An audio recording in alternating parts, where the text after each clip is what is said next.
Hey y'all, how's it going? Okay, I wanted to give you a heads up. My calendar is quickly filling up for the rest of the year for my free coaching.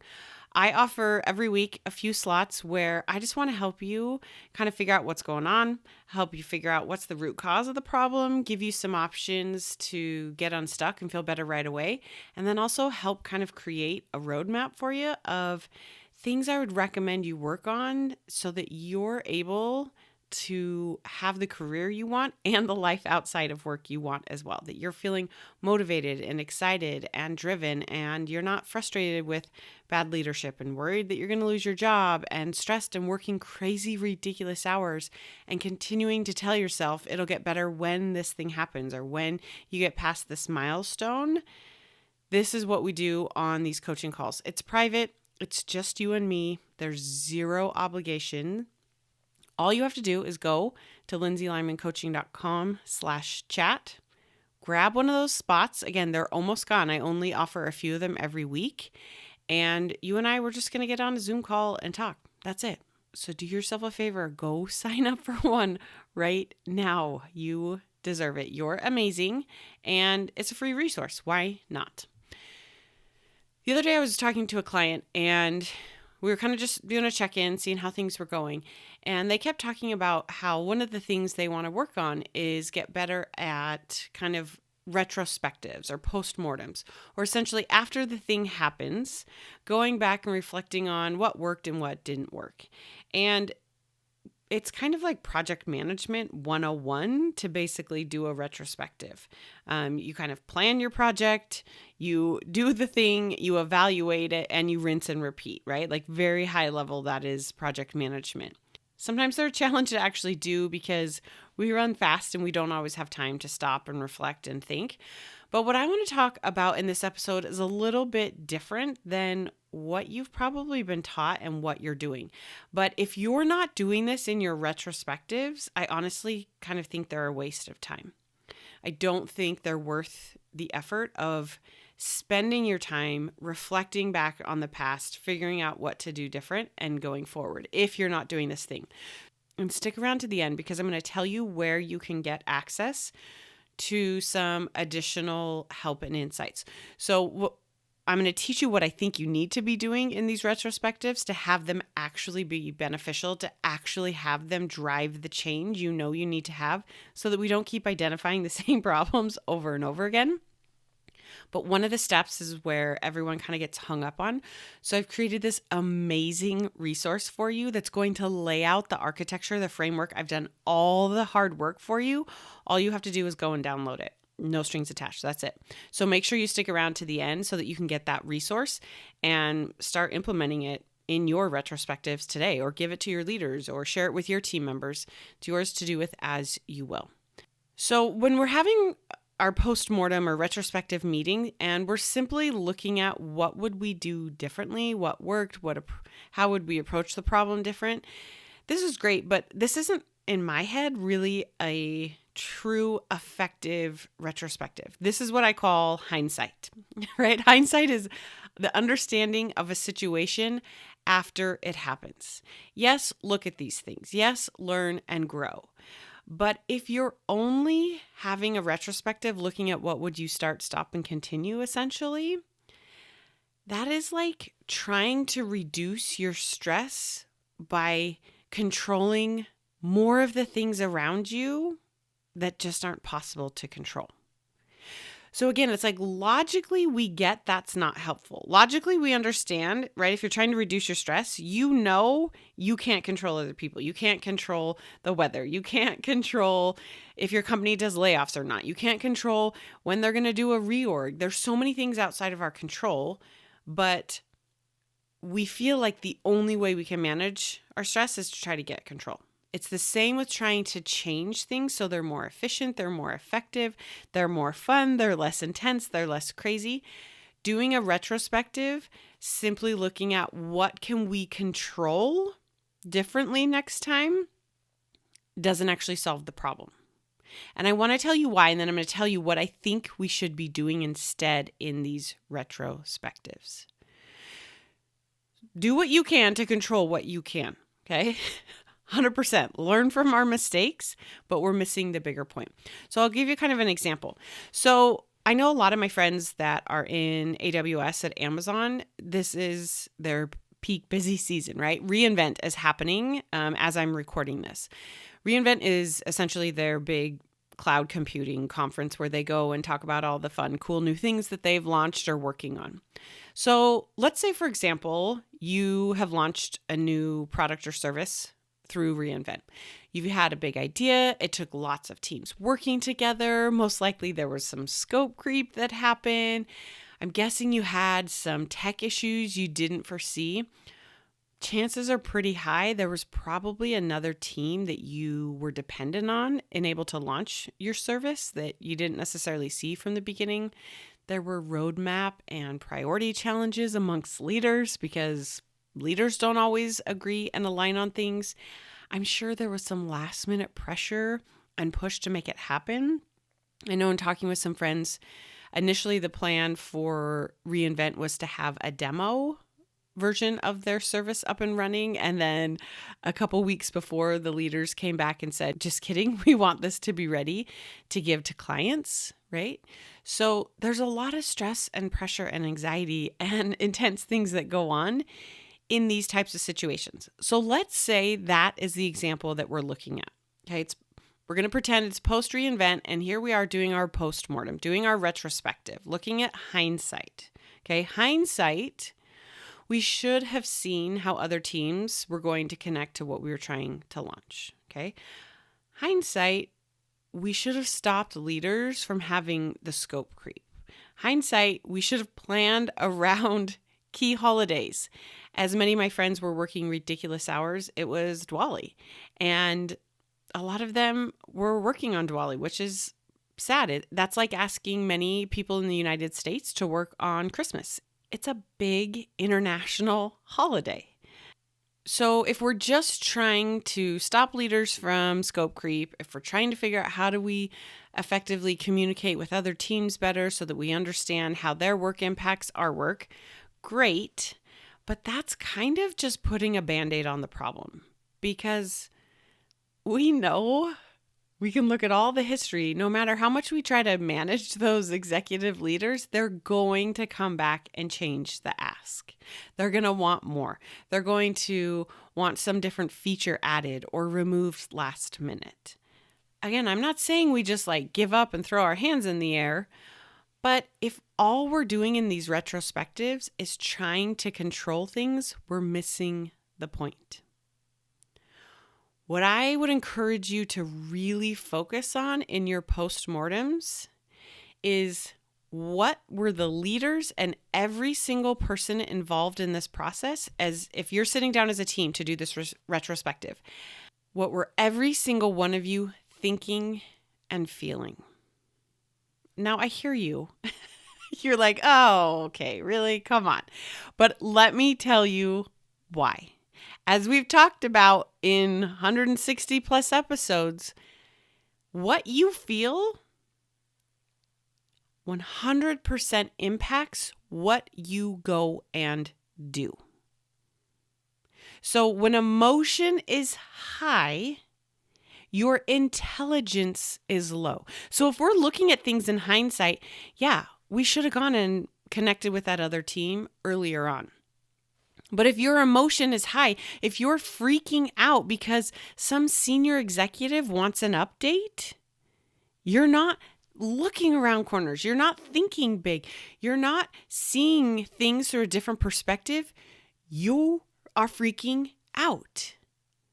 I have seen countless brilliant people walk into meetings with senior executives and just sound ridiculous. I've watched them, and myself included. I throw myself in there. You forget words. You ramble on and forget what was even the point you were trying to make. You're not direct in telling the leader what is and is not possible. Why? Because you are thinking this person is important. I can't screw this up. They're not going to take no for an answer. And when that's what you're thinking, you feel freaked out. And no matter how hard you try to outsmart your way from that physical freak out, your brain's not going to give you those good ideas. It's not going to help you articulate what you want to say and find a way to effectively communicate with that leader to come to a realistic place and maybe take on some scope creep, but drop some other things to come up with a real plan. Because you are freaked out. You are in protection mode. You are in fight or flight. When your emotion is high, your intelligence is low. Literally, your brain is operating from a different place when you don't emotionally feel safe. As we're looking at retrospectives, the problem isn't we don't know what to do. The problem isn't we're not learning and getting smarter every time. The problem, the root cause of the problem was that the team was feeling freaked out. I've seen this happen not just in like a bad negative way of like if you're scared and nervous and anxious and freaking out over needing to present to some senior executives. I've seen this happen in a positive way when emotion is high, intelligence is low. In one of my previous lives, I worked in advertising for quite a few years. And I had the chance to work with a handful of famous people. And it was fascinating to watch this. One time in particular stands out as I was helping with a photo shoot, and there happened to be some pretty well-known NBA players that were at the shoot. And they're great. They were like nice guys. They're people just like us, right? They get dressed in the morning. They like to have coffee in the morning. They go to the bathroom. Like they're just normal people. But it was so funny to watch these other people that were there on set with us that day during the shoot. These people would come up. I was there helping kind of manage the client. So I was hanging out with my client and the NBA players, and these other people would come up and you could just like feel their nervousness. Like they were so excited and they wanted to get a selfie and they wanted to sound cool and look awesome. And they would just look ridiculous and act weird and say things that you could see on their face when they said it. They were like, I'm so embarrassed. Why did I just say this? And these NBA players, they were like super great, nice guys. And they would try to make them feel comfortable, and joke around with them. But it didn't really work because the people coming up to talk to these famous NBA players, they were thinking like how cool and amazing and important these people are. And that was heightening their emotion in a positive way. But when emotion is high, intelligence is low. They were great, nice people. I have just throughout many things worked with a handful of famous people that like, yes, I get nervous sometimes, but for whatever reason, I was just like, all right, these guys are cool, but they're just normal people like them. And I would like give them crap and I would joke with them and I would treat them just like a normal person because my emotion wasn't high. And what happened is they would want to come hang out and chat because I was normal. I wasn't weird. I wasn't freaked out. I was feeling calm because what I truly believe in my core is, as Us Magazine says, stars are just like us. They're just human, right? Go listen to my podcast episode on the Tuesday effect, but they have Tuesdays just like you and I do. I've also seen people in these highly emotional states. Let's say you're feeling resentful because you're thinking how your leaders don't respect you as a person and are making you work during Diwali. Like, you're not going to be as effective when you're feeling that resentment and that anger and that frustration. You're going to be distracted. You're not focused. It's probably harder for you to get started. You're not thinking bigger. You're not looking around corners because you feel resentful. And you're allowed to. I'm not here to tell you not to be resentful. I would be ticked off. I was like mad for my friends who had people on their team that were impacted this way. I didn't even know the people and I was feeling resentful and I want to because I like people. But you got to acknowledge when emotion is high, intelligence is low. If your retrospectives are not looking and really understanding how people were feeling and what they were thinking that was creating those feelings, you're just putting Band-Aids on problems that will continue to show up over and over and over again. Okay, so one reason it's important to focus on what you're thinking and feeling is when emotion is high, intelligence is low. The other reason is because how you feel impacts what you do, right? So when that emotion is high, you're intellectually not able to think clearly, to articulate yourself, to push back, to have clear communication. What you feel impacts what you do and don't do.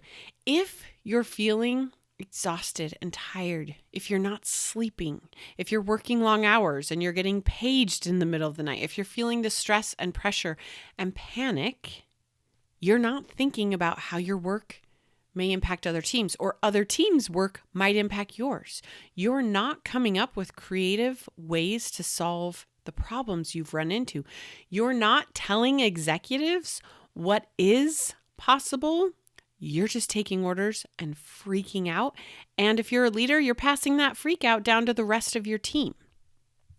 So if you want to actually change what you do and don't do next time, you've got to change how you and your team are thinking and feeling.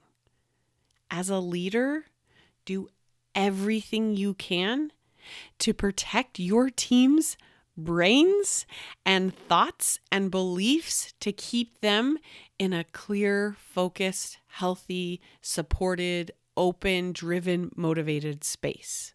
How do you do that? Don't overshare things they don't need to know. Don't tell them when a leader or an executive has been rude and is barking demands. Don't name drop executives to add pressure to get them to understand how big of a deal this is. Don't put those thoughts into their brain.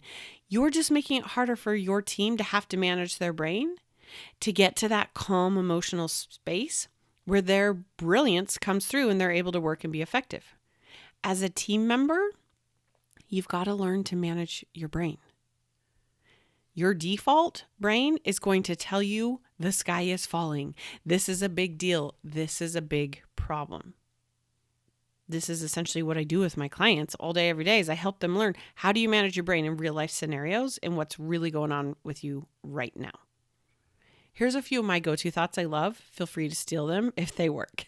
I used to tell my team all the time, I'm like, guys, we don't save lives. We ship things to people super fast, okay? Like we do not save lives. Let's keep a little perspective. Sometimes in the moment that can help your nervous system calm down. Sometimes it doesn't. Thoughts are like clothes. You got to try on different ones. Another one of my favorite go-to thoughts to help calm me when I would feel that stress and panic and overwhelm. I do things one at a time.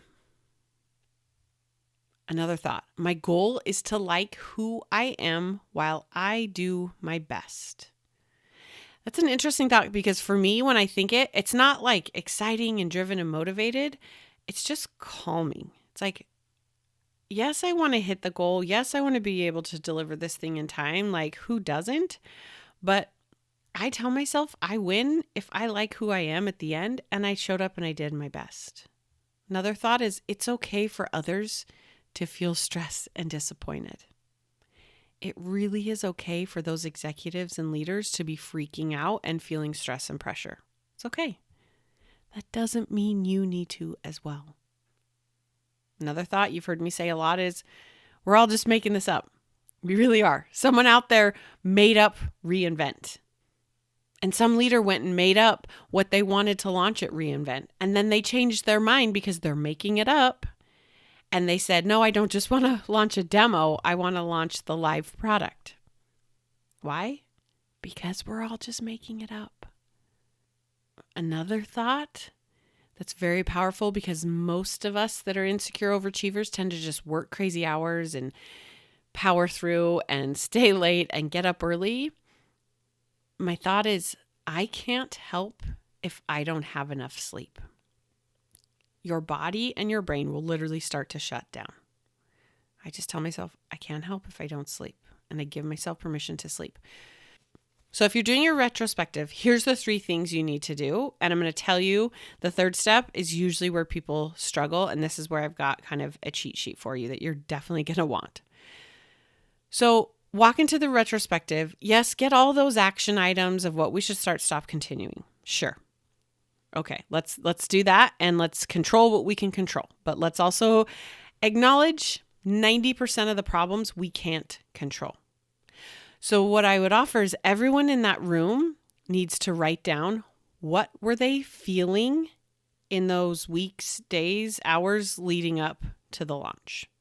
Okay. And a feeling is a one-word emotion. I'm going to caution you, here's what's going to happen.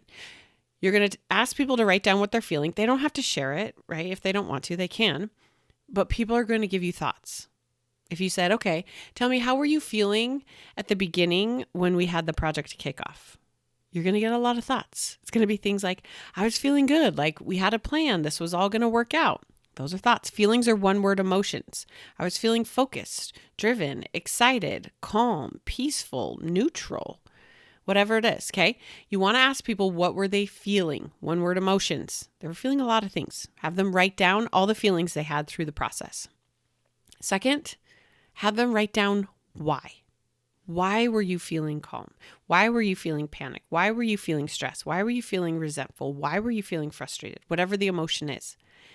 These are the thoughts driving those emotions, okay? So again, step 1 and 2, we can usually manage and do. And you can do this independently. We don't have to share this, and people can throw it away when they're done if they don't want to share. But write down, what were you feeling and why? The third part then is for every single one of those feelings and those thoughts as to why they were feeling that, have them come up with what do they want to practice thinking next time.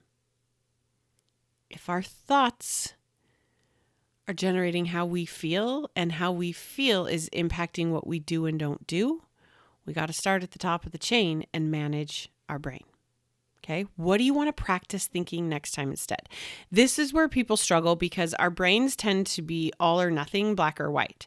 So let's say you were feeling really resentful because you were having to work on a very important holiday for you and your family. Where some of my clients push back and they're like, what? So I'm just supposed to feel good and be excited and tell myself it's fine? I'm like, no, not at all. I would never tell you that. This is trying to think positively about something we believe is negative. I don't think that's actually going to help. What we want is to get our brain to a place where we feel more calm, more neutral. So instead of being resentful has a lot of strong emotion to it. It's more energetic versus just being annoyed, being bugged. I'm not even saying you have to feel good about it, but when we're annoyed or we're bugged, our brain thinks more clearly. So instead of being resentful and angry and working all day and doing the things and having it take us 3 times as long and kind of not doing our best work and being sloppy with it and complaining the whole way through, if we're just bugged and annoyed because we've managed our brain to a thought like, I don't want to be in the same spot next year, I'm going to figure this out, then yeah, maybe we're going to work, but we're only going to work for a couple hours and we're going to log off and be like, that's all you get. I did my best. I'm walking away. Right? Because you're feeling calm. Or you're going to work, but it's going to take you less time because your cognitive prefrontal executive functioning brain is online, not that reptilian deeper brain that's online when you're in that fight or flight mode. Okay? So you want to practice thinking on purpose. Manage your brain. What do you want to think next time? Again, I mentioned this is where people really struggle. So I've created a cheat sheet to help you with this. These are the top 10 frameworks to help you kind of reframe your thoughts to what you want to think next time or what you want to start practice thinking today in a way that does actually make you feel better, right? We're not just putting positive thoughts out there. We've got to acknowledge some of this you're not going to feel good about, and that's okay. But how do you get yourself emotionally to a place where you're calmer so that you're thinking more clearly and able to find a way to support yourself and get yourself to where you want to be? So there's a link in the show notes, or go to lindsaylymancoaching.com/retrospective, and you can get this cheat sheet that has 10 ways to reframe your thoughts that are keeping you stuck. These 10 key architecture frameworks to reframing your thoughts are going to help not just with your retrospective, but in so many other ways. So go and grab a copy of it for yourself. Go have your team download it and grab a copy for them. Use it in your next retrospective and let me know how it goes. But if all you're doing in your postmortems and your retrospectives is talking about what you should start, stop, and continuing doing, you are going to continue to repeat the same meeting and identify the same problems and not solve them at their root cause. What we need to focus on is how you are feeling so that you can be using the most efficient, effective, brilliant parts of your brain, because all the answers sit within you and in that brain right now. All right, y'all. I hope reInvent went well for you. You all launched some really cool, exciting things. It's fun to watch the news and to know some of the faces and people behind it. I'm proud of you. You're amazing. Remember, you don't need to change a single thing about who you are. You are 100% amazing today, exactly as you are. You got this. We'll talk soon. If what you're learning from this podcast is helping, this is just the beginning. Each week, I offer a limited number of coffee chats so that you and I can connect one-on-one and talk specifically about what's going on for you. You'll leave this call feeling more hopeful and motivated, but I'm also going to teach you a few things to try right away to get unstuck. Space is very limited and these are free, so grab your spot before they're gone. Click the link in the show notes or go to lindsaylymancoaching.com/chat and sign up today. You got this.